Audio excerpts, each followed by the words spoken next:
Miraculous Gardening. When to plant spring bulbs. Miracle tip number 1, plant them in fall. Bulbs need time to get established and chilled before the ground freezes.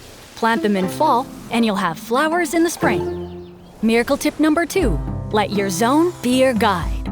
Check out the USDA Climate Hardiness Zone Map to find out your zone. Got it? Here's when to plant. Zones 1 and 2, early September.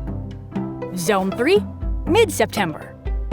Zones 4 and 5, late September to early October.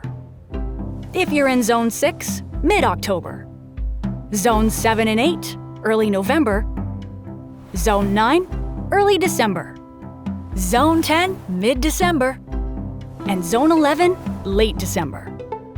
Miracle tip number 3.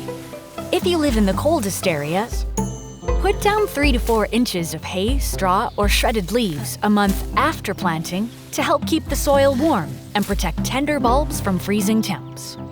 Miracle tip number 4. If you live in the warmest areas, choose varieties that can handle warm winters. Many bulbs will need additional chilling too, so put them in the crisper drawer away from fruits and veggies for 8 to 10 weeks. Learn more about miraculous gardening at miraclegrow.com.